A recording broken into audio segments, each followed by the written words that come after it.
What's up? Welcome to my channel, Blue Butterfly Mystic. I'm Kate, and if you're new here, welcome, and if not, welcome back.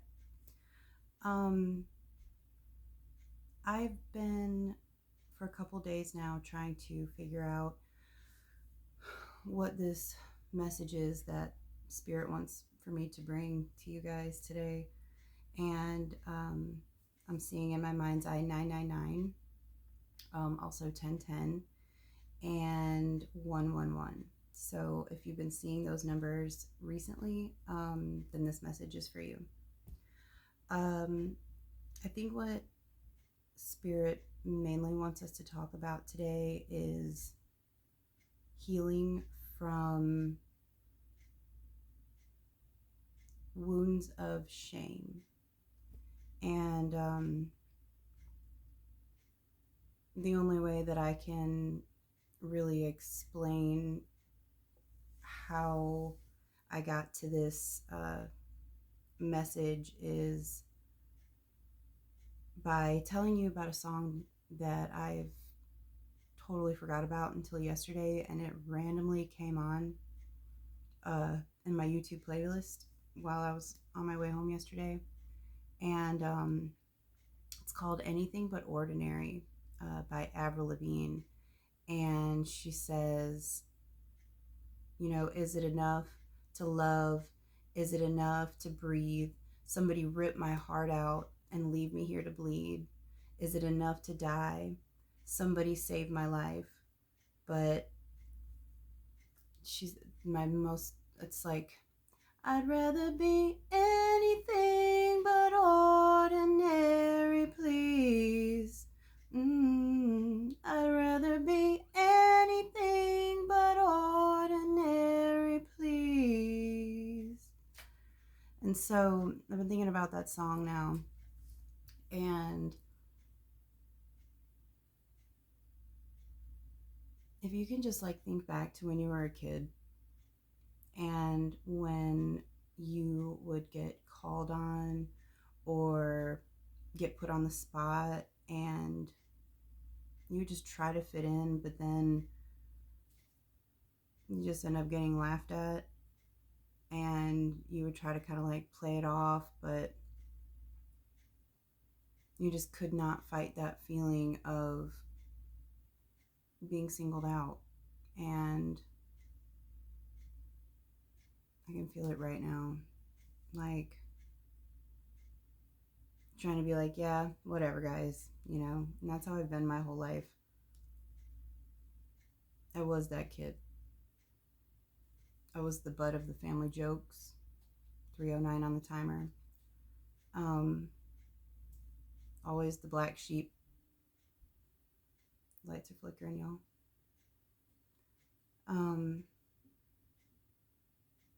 Honestly, I don't know if I've ever gotten over that. I mean, even up to, a little over a year ago, before I started hermiting myself, one of my siblings would say something if we were all together, and I would kind of feel defensive, and then try to say something back, but then just end up getting laughed at. And I think all of us kind of know how that feels. And so that's what this message is about today. Letting go of buried shame. And I haven't explored this, so we're going to learn together, okay? And I wanted to pull some traditional tarot. What was at the bottom? The devil. I'm hearing, she's the devil. She's a bad little, she a rebel. She is. She put a foot to the pedal. It'll take a whole lot for me to settle.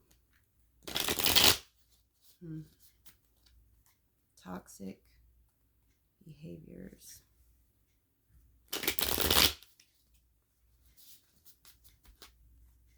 I heard one more. I just bent the crap out of that card. Which one is it? King of Wands. Father wounds is what I'm hearing. King of Pentacles. All right. Bottom of the deck. Seven of Cups in reverse. So, Seven of Cups talks about a lot of choices. It talks about confusion, and when I'm looking at this card in reverse, it kind of looks like, I don't know, he looks like he's kind of, if y'all ever seen Stranger Things, y'all know what the upside down is. It's like the same world, but not. That's what that reminds me of. Like, all the cups are being emptied, and he can't grab the things. Seven of Wands. All right. Just a second, guys. I want to see if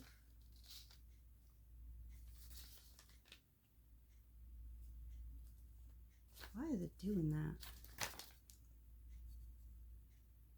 1, 2, 3. How was that even right? I was just trying to see what this paper said about for this specific deck. Anyways, Ace of Pentacles. 7, 5, 3, 2, Queen, Knight, Page, 10. Why do they have the Knight twice? See, like, all right, never mind.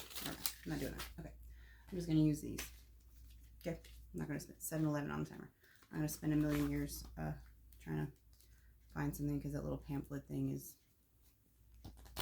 been folded and refolded, and I heard one more. What is this King of Pentacles? And I'm hearing it's an influence, not necessarily a person. Okay, so we got intimacy, sexual chemistry and reminiscing. And we also got give it time, everything in divine timing, let things flow. So, but they were in reverse. Okay. So what I'm hearing is the hurt and the shame from all these experiences, all these embarrassing, it makes us overly reach for love outside of ourselves. And we jump into things really, really quickly, looking for that King of Pentacles archetype in somebody that's abundant, somebody that has it together and is going to take care of our heart.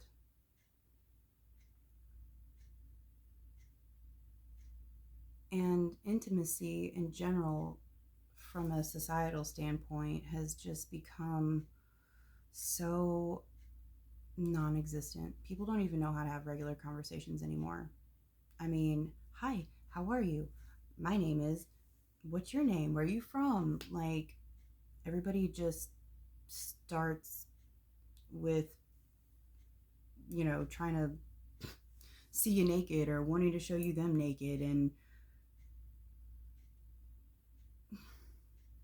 for me personally, if it's not soul, I don't want it. I want somebody to know my mind. I want somebody to know my heart. I'm very humble, and I know I'm not ugly, and I know that, it's easy to get caught up in 9:55 on the timer. The physicality of things, But at the end of the day, looks fade, our bodies wear out. Then what are you left with? I hope that you are left with a love that has a foundation of heart connection and mind connection. I don't know if I've used these on here yet. I do really enjoy these cards. They're called Healing Yourself, and they're by Ina Segal. So how are we going to heal this? I just saw sexual arts. Healing. Thank you for the... Are you for real right now? I heard one more. How are we going to heal this intimacy wound? This buried shame?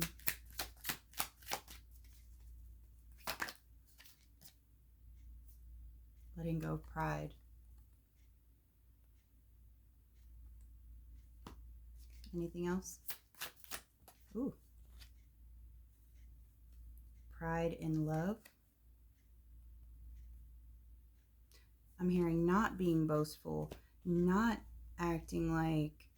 There's like a balance between acting like you're the shit and 11:46 on the timer and giving the boohoo story so that people will, you know, like feel bad for you or want to help you. There's like some kind of balance that needs to be found there. Dreams. Maybe tigers can be significant. Maybe butterflies or fairy.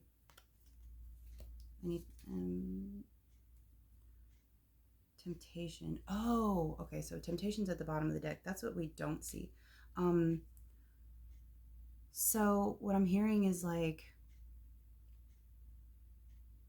we have this idea of what it is that we want out of people, out of life, and out of romantic partners. And we are so tempted by what looks beautiful to us, and the need for love is so strong that we're allowing or accepting 13:01 on the timer. We're allowing or accepting whatever and whoever to be in our energy, you know. And like, I'll tell you a funny joke. So, well, it's a joke now, but I mean, it's always kind of been a joke. I don't know. Anyway, I always said that I was gonna marry Morgan Wallen. I know that's a funny haha. I don't even know if he's divorced yet. Anyway, because I resonate with his music, and I love his lyrics and his tone, his vibration when he sings. And but one day I was listening to a reading, and this lady was talking about, you know, you need to be, you know, not so specific about what it is that you are looking for. You know, you want somebody that's so good, so good, so good. You know, like, are you expecting Jesus? And even if you got Jesus, is that what you would really want? So like, maybe I think I want Morgan Wallen, but maybe I don't want Morgan Wallen. So I got Alchemy, Family and Tribe, and Pay Attention to Signs.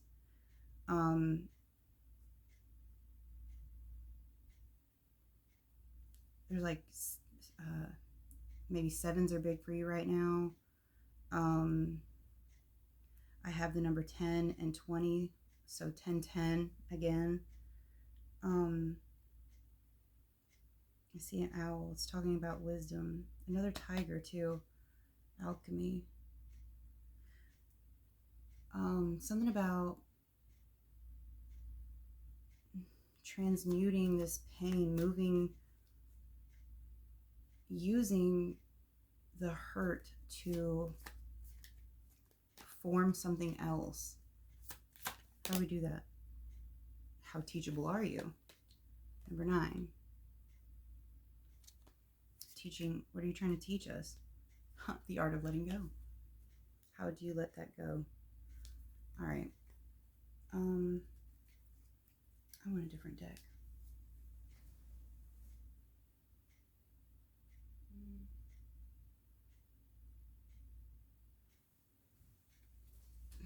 This is another little deck. This is not what I was intending on using, but totally going to, because I feel called to do so.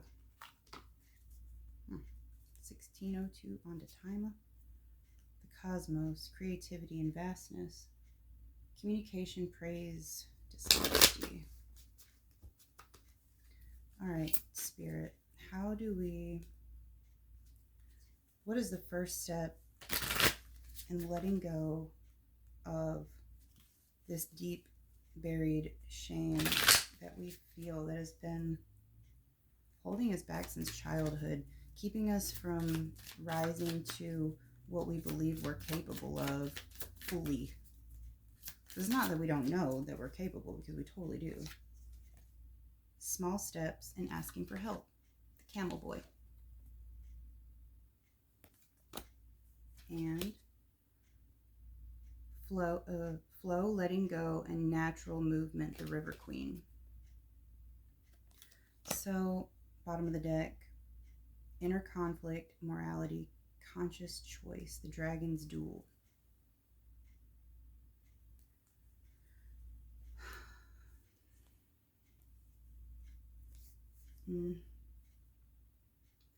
So, they're taking me to this scene in Harry Potter. I believe it's the Sorcerer's Stone. And it's like right at the very end when they're going through trying to get to Voldemort, or really it's Snape they think they're after.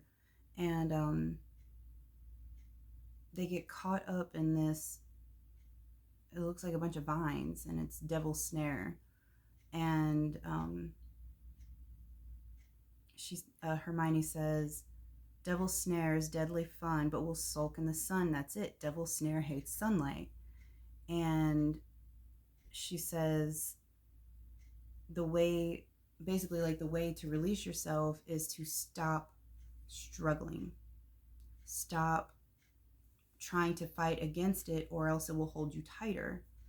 And I think that's basically what the overall message is for this reading, is to take small steps, do what you can. What can you control? What can you not control? And if you need help, ask for it. But try to get yourself into this natural movement. I hear movement, and I keep hearing dancing, and they're taking me to Grey's Anatomy. When oh my gosh, I'm going to kick myself in the butt. Meredith Grey and, oh my gosh, Sandra, what's her name? I can't think of her character's name, but they literally like get in these like shit moods, and they're like, need to dance it out, and like they'll start playing music and be like, you know, and moving your body. I call it wiggling it out for my kids, because when they start moving and they start feeling silly, you know, that's when I can get them laughing again, and we can get out of that that low vibrational, sad, melancholic bleh. I'm going to see if there's any other messages from Spirit. I'm going to shuffle these. These are a personal deck of mine.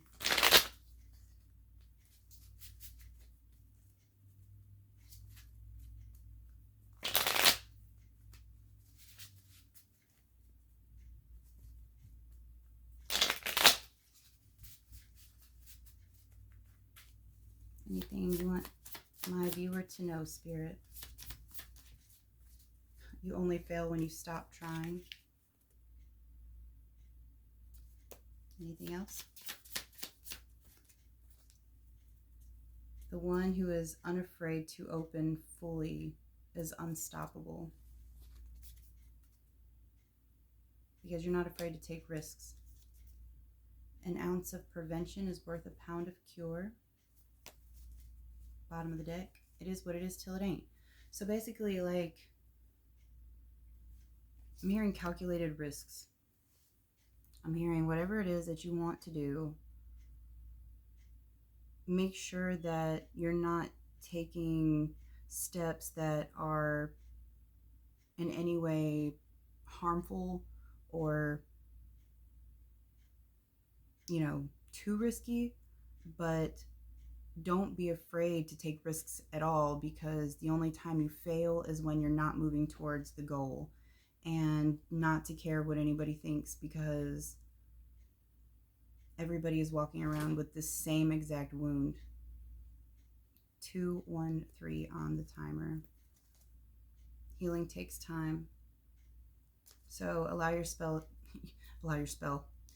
Maybe you are casting a healing spell. Or maybe you should do a healing spell. Or maybe you should. I'm hearing a spiritual scrub. I'm hearing it's time to sage. It's time to start clearing some energy, some old stagnant energy. Woo! Prayers go up, blessings come down. Family isn't always blood. Knowledge is endless. Have an attitude of gratitude, and you don't owe anyone an explanation. Your life is yours, not theirs. It's like 2, 2, 2, 3 on the timer. My phone's buzzing, so I'm going to jump off. Thank you so much for joining me. And if you've made it this far, please drop me a like, and I will catch you in the next one.